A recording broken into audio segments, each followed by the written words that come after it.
what's up, Blues? Your source for all things Everton. Andre Pelton. I'm here to talk about Everton's contract end of season situation. We've got obviously some announcements that have come out today regarding players who are going to be leaving the club, some who might be leaving, some who are seemingly going to be staying as well. Obviously, there's been a lot of debate over the last couple of weeks who would people be keeping, who would you move on? And as I say, obviously it looks like the picture for that is a lot clearer now. And so Everton have offered Seamus Coleman a new deal, which we all knew sort of before the Sheffield United game last week. I think Dyche had said it, and then Coleman sort of explicitly said it as well. Good news, I suppose. You know, obviously he's played, I think, maybe 5 or 6 Premier League games this season, had his injuries, obviously had a really bad injury last season. Feels like an absolute age ago when he went off against Leicester, and you're thinking, Everton are going to the Championship. Seamus Coleman's going to retire. He's never going to play for us again. And then a year later, we're still here, still going to be in the league next season. Coleman's still going to be going, it looks like. But yeah, a bit of a strange one, really. I think he's maybe thinking he doesn't want to kind of just be a bit of a cheerleader and just kind of be knocking around the place. Because he didn't play much this season. When he did, he did look sort of a yard off it, which, I mean, the fact that we're at 34, 35 of them now, and that's when you're kind of saying it. I know we've been saying for a while he's not been as good as he was, obviously, because that's just natural. But I think you're now starting to see he's lost that yard of pace, and he's making a couple of silly errors, and, you know, the sort of thing when a player gets towards the twilight of their career. But the fact that he's still in the Premier League and still largely hold his own is good, and it's fine by me for him to stay for another year. We don't want to be dependent on him, but we haven't wanted to depend on him for 7 or 8 seasons now, really, because obviously he had injuries. He had the really bad one playing for Ireland, and Everton, when they signed Nathan Patterson, should have gone out and got someone who was 24, 25 rather than 20, 21 hour old Patterson was at the time, as a first choice right back to compete with Coleman. But here we are. I'm glad he's staying for another year. Hopefully he can play 10, 12 games next season at a kind of minimum. And then obviously we'll see where we are this time next year. Speaking of ageing right backs, and by the way, I was just thinking then with Coleman, when was the last time we signed a first choice right back? Because we didn't sign Coleman as a right back. He also wasn't first choice. Obviously he was right midfield player. Then Hibbert was there, obviously. He came through, 2001, 2002, 3 sort of time. So, I mean, I'm just trying to think now.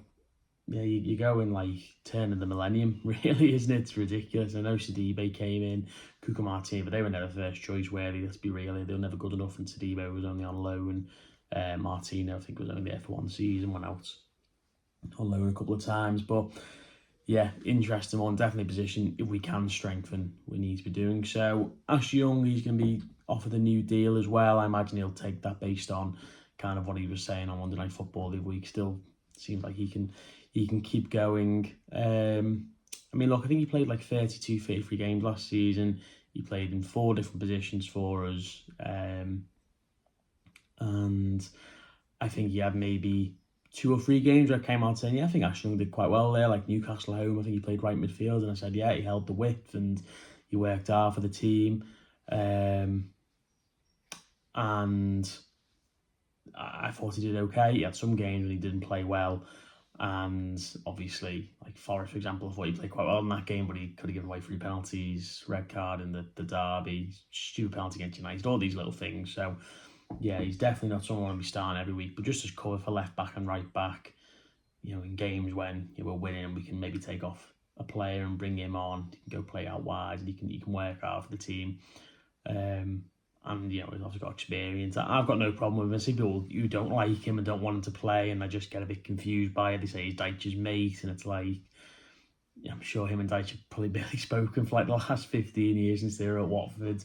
It's not like we've got a fit and firing young player there who can play, who's doing well. It's not like he's keeping someone out of the team when he's playing. He's kind of there as a last resort.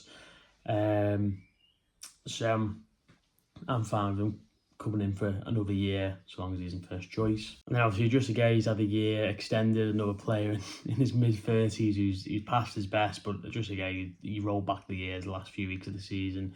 Scored a couple of crucial goals, and I think he's been managed quite well this year, to be fair, because I think under Lampard he was playing quite a lot, but I just felt like he wasn't getting any protection. He was making mistakes, I think, because of the way the team was set out, and I think when he plays there sitting, got a bit of energy around him, and he can just do his job. He's proved how good he is still, and obviously, he's got World Cup qualifiers coming up for Senegal in like sort of 2 weeks. He'll want to go to the World Cup in a year's time once his extension's done with. So, yeah, he's fit, he's firing, he's still going, and I'm saying he'll have to be managed. He won't be able to play every game. I'm sure he'll probably pick up a couple of injuries, but I think 95% of Everton fans would have said, yeah, let's get Garner in on another year deal, because obviously the extension option is there. Leaving the club, Danjuma will go back to Villarreal. Been a disaster for him, hasn't it, really? Not just with us, but with Spurs and with Villarreal, really, after he had a promising sort of first period there. Been an absolute disastrous couple of years for him. Jack Harrison, Everton seems to be negotiating with Leeds, obviously in the playoff final. Absolutely dismantled Norwich last night, and they'll play either West Brom or Southampton. I mean, it's interesting with Harrison because they're quite well stocked in that area. They've got Ruta, they've got Nonta, they've got Somerville in terms of players who can play out wide. They've got Dan James as well. There's probably another player or two who I'm not familiar with, but they certainly don't need Jack Harrison. I'm not massively fussed, to be honest with you. I think he did well for a period back in the last season.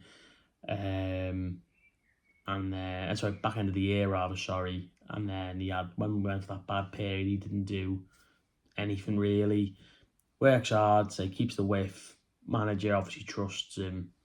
So if we can get him back in on loan, I probably would do that, but I definitely think we can have more quality and more balance to the right side. So I'm not massively fussed, but he's done well this season, and as I say, I think he seems like a decent guy, and he works hard for the team, and all those good things. We'll see what happens there, but I would be in favour of another loan move if that were possible, especially if Leeds stay in the Championship. I'm sure they'll keep him off the books, but we'll see what happens there. Dele, you can be leaving Everton. He'll be staying with the medical team to continue his rehab. I don't really know what's going on. Dele wasn't at the lap of appreciation from what I could see. Maybe he's in America. I know he's been over there quite a lot. Maybe he's just back home in London. I'm not sure. Maybe he didn't want to do it because he doesn't feel part of the team. I don't know. But I just thought if he was going to be kind of anywhere near fitness or anywhere near making something happen with his career, he would have been there. So maybe he's a long way off still. And as we said on this channel before, we just want him to be right in the minds, right upstairs, and then hopefully the football can follow at Goodison or wherever else. But obviously, if he's sticking around, if he gets to a point where he can play and he's going to be a worthwhile asset to the team, then I'm sure Everton will look at that. But I definitely wouldn't imagine that's going to happen. So we will see. Andre Gomes leaving Everton, no-brainer in my book. Does not play enough, injured all the time, doesn't do enough when he's on the pitch, and he's definitely the highest earner at the club, bar maybe Jordan Pickford, I'd imagine. So, yeah, get him off the wages. Dele as well, obviously, a lot of wages there. So, getting them both off the wages is good for Everton, absolutely.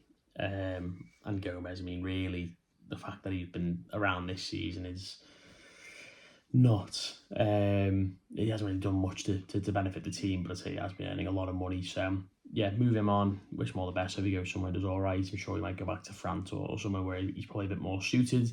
And then it looks like Andy Lonergan's going to leave Everton as well. Whether that means he just becomes a coach or something, I don't know. Obviously, he's part of that band of third-choice English goalkeepers who are just hilarious. But yeah, we'll see what happens with Lonergan. He may well stay on it in some role or capacity. I don't know. But yeah, obviously he's been at Everton for 3 years now, I think, or maybe even 4 years, and he's obviously never played, so it's quite funny. But yeah, that's what's going to happen then with Everton in terms of the contract situations. Obviously, there are people like Calvert-Lewin who are still in contract, but we want to hopefully explore getting him signed up. Players like Holgate who were in the last year, I think, Keane as well. Maybe there'll be some movement on them.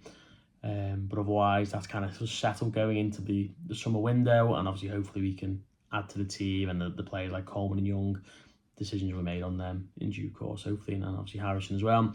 Let me know your thoughts down below. Who would you keep? Who would you let go? Out of this bunch, how do you feel about the ones who've been given new contracts? How do you feel about the ones who haven't been? And yeah, we'll see you next time. Nice one.